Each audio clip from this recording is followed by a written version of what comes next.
Assalamualaikum warahmatullahi wabarakatuh. Saat ini remaja dan orang dewasa banyak mengalami masalah dengan berat badan, baik dari yang kurang energi protein atau kelebihan berat badan, dari yang overweight sampai dengan obesitas. Banyak makanan ataupun jajanan yang menggiurkan di mana-mana sehingga sulit menghindarinya.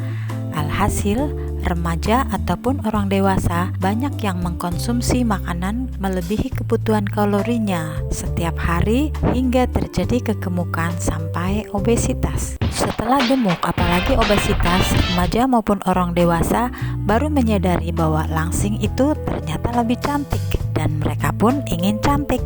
Oleh karena itu, banyak remaja yang melakukan diet asal-asalan, begitu juga dengan orang dewasa tanpa memikirkan kebutuhan gizinya. Yang penting langsing. Hal ini bisa memicu berbagai masalah lain seperti gangguan hormonal yang memicu berbagai komplikasi penyakit, malnutrisi seperti avitaminosis, macam anemia, skorbut, gangguan penglihatan, gangguan kulit, rachitis dan sebagainya. Kemudian juga emah sampai dengan menurunkan daya tahan tubuh. Belum lagi kalau dietnya nggak berhasil akan menimbulkan depresi dan minder karena merasa kurang cantik dibanding dengan teman-temannya. Pemirsa, kebutuhan kalori untuk remaja adalah 2000 sampai 2650 kalori per hari, dan untuk orang dewasa pria membutuhkan 2500 kalori per hari dan wanita 2100 kalori per hari. Menurut peraturan Menteri Kesehatan nomor 28 tahun 2019 tentang angka kecukupan gizi yang dianjurkan untuk masyarakat Indonesia, rata-rata angka kecukupan energi bagi masyarakat Indonesia adalah sebesar 2100 kalori per orang per hari pada tingkat konsumsi. Kebutuhan kalori tiap orang itu berbeda tergantung pada berat badan, tinggi badan, umur dan jenis kelamin. Pria maupun wanita yang mengkonsumsi kalori lebih dari kebutuhan perharinya, lama-kelamaan akan mengalami peningkatan berat badannya. Sebaliknya, jika rutin mengurangi konsumsi kalori di bawah kebutuhan harian, berat badan akan berangsur-angsur turun. Untuk mengetahui seseorang itu termasuk gizi buruk, gizi kurang, normal, gizi lebih atau gemuk, kegemukan atau obesitas, kita perlu mengetahui indeks massa tubuh atau disingkat IMT dengan rumus sebagai berikut. IMT adalah pengukuran lemak tubuh berdasarkan tinggi dan berat badan yang bisa diterapkan kepada pria maupun wanita. Yuk kita hitung indeks massa tubuh kita. Misalnya, kita akan menghitung IMT orang dengan berat badan 60 kg dengan tinggi 157 cm. Jika dimasukkan ke dalam rumus IMT, hasilnya adalah 24. Lalu, angka 24 ini kita cocokkan ke tabel IMT sebagai berikut. Maka, angka 24 termasuk overweight atau gemuk. Kita lanjut ke berat badan normal ya. Berat badan normal rumusnya adalah tinggi badan dikurangi 100. Jika tinggi berat badan Anda 157, maka berat badan normalnya adalah 57. Jika seseorang berat badan 60 kg, berarti dia kelebihan berat badan 3 kg dari berat normal. Lanjut ke berat badan ideal ya. Berat badan ideal untuk pria adalah sebagaimana pada gambar berikut, tapi ini hanya berlaku untuk orang dengan tinggi maksimal 165 cm ya. Contoh, wanita dengan tinggi badan 158 cm, berat badan idealnya adalah 49,3 kg. Setelah tahu berat badan normal dan berat badan ideal, sekarang tinggal pilih kita mau berat badan yang mana. Kalau menurut saya sih, mempertahankan berat badan ideal itu cukup berat perjuangannya ya. Berat badan ideal ini lebih cocok untuk peragawati atau foto model. Kalau saya cenderung nyaman dengan berat badan normal. Kita juga perlu kenyamanan dengan berat badan kita, pemirsa. Kalau berat badan dan bentuk tubuh masih proporsional dan sehat yang dibuktikan dengan hasil cek laboratorium, ya itu sudah bagus. Tapi Tapi kalau kita kelebihan berat badan dan ingin menurunkan berat badan, sebaiknya tidak ekstrim, lebih baik secara perlahan tapi pasti.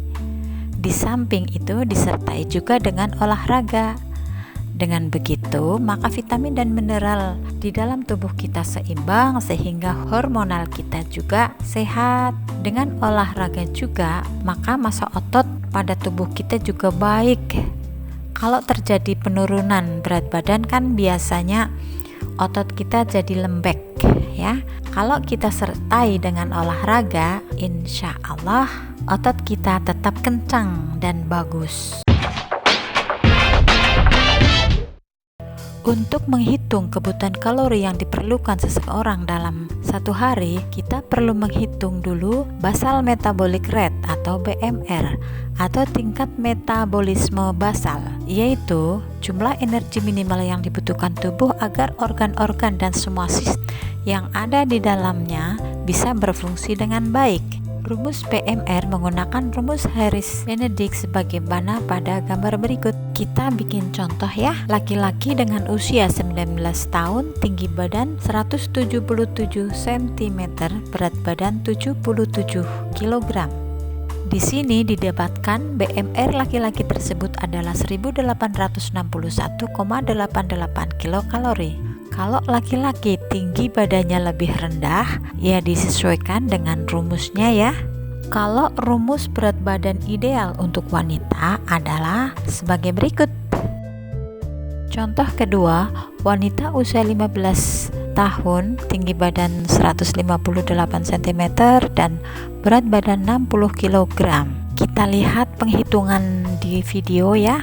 Hasilnya BMR wanita tersebut adalah 1430,45 kilokalori. Artinya remaja tersebut tanpa melakukan apapun membutuhkan kalori sejumlah 1430,45 kilokalori. Untuk melakukan aktivitas, otomatis remaja tersebut membutuhkan kalori. Untuk menghitung jumlah kalori untuk satu hari sama dengan jumlah BMR dikalikan dengan angka aktivitas. Angka aktivitas harian kita adalah sebagai berikut. Kita termasuk kurang aktif jika sangat jarang berolahraga atau tidak sama sekali. Maka kebutuhan kalori per hari kita adalah BMR dikalikan 1,2. Jika aktif ringan, yaitu berolahraga ringan selama 1-3 hari dalam seminggu, maka kebutuhan kalori kita per hari adalah BMR kali 1,375. Kita tergolong cukup aktif jika kita berolahraga dengan intensitas sedang, yaitu sekitar 3-5 hari olahraga dalam seminggu. Maka kebutuhan kalori per harinya adalah BMR dikalikan 1,55. Kita disebut sangat aktif jika berolahraga dengan intensitas berat selama 6-7 hari per minggu, dan kebutuhan kalorinya adalah BMR kali 1,725. Kita akan disebut ekstra aktif jika berolahraga dengan intensitas sangat berat sekitar 6-7 hari dalam seminggu, atau melakukan pekerjaan fisik yang ekstra dan membutuhkan stamina serta fisik yang kuat. Kebutuhan kalorinya adalah BMR kali 1,9. Jika BMR pria 19 tahun di atas adalah 1861,88 kilokalori dan wanita 15 tahun di atas adalah 1430,45 kilokalori, kita tinggal mengalihkan dengan angka aktivitas kita. Jika kurang aktif, tinggal mengalihkan 1,2. Jadi pria tersebut di atas jika kurang aktif, kebutuhan kalorinya adalah 2233,2 kilokalori, dan wanita di atas adalah 1716,54 kilokalori. Jika aktif ringan, maka tinggal mengalihkan BMR kali 1,375. Hasilnya kebutuhan kalori anak laki-laki tersebut adalah 2560,085 kilokalori per hari, dan untuk wanita tersebut adalah 1966,8 68 kilokalori per hari. Ini beda dengan rata-rata angka kecukupan energi bagi masyarakat Indonesia sebesar 2100 kilokalori per hari per orang pada tingkat konsumsi seperti pada peraturan pemerintah di atas. Juga tidak sama pada remaja laki-laki umur 13 sampai 15 tahun, yaitu sebesar 2475 kilokalori per hari dan 2125 kilokalori per hari pada remaja wanita, karena ini lebih spesifik karena sudah dihitung kebutuhan kalori per hari sesuai dengan tinggi badan, berat badan, jenis kelamin, dan usia. Sudah jelas ya pemirsa? Jadi kalau kita mau mempertahankan berat badan kita saat ini, ya pertahankan dengan konsumsi sesuai dengan kebutuhan kalori per hari. Kalau kita mau menambah berat badan kita tinggal menambah konsumsi melebihi kebutuhan kalori per hari. Kalau kita setiap hari mengkonsumsi lebih dari kebutuhan kalori per hari, maka berat badan akan naik. Sebaliknya, kalau kita mau menurunkan berat badan, ya kita konsumsi makanan atau minuman di bawah kebutuhan kalori per hari, ditambah dengan olahraga. Yang jelas, kalau mau menurunkan berat badan, harus mempunyai niat yang mantap betul ya, mengingat godaan makanan enak-enak yang ada di sekitar kita. Dan yang jelas, baik yang mau menurunkan berat badan maupun menaikkan berat badan, hindari sedentary lifestyle ya, atau alias mager, malas gerak ya, biar kita lebih sehat dan bugar. Dengan badan yang bugar, harapannya kita bisa lebih produktif. Sampai di sini dulu pemirsa, semoga bermanfaat dan semoga pula saya masih sempat untuk membuat video cara menurunkan berat badan sedikit demi sedikit berdasarkan hitungan konsumsi kalori dan olahraga yang dapat dipraktekkan lebih mudah dengan kehidupan sehari-hari. Assalamualaikum warahmatullahi wabarakatuh.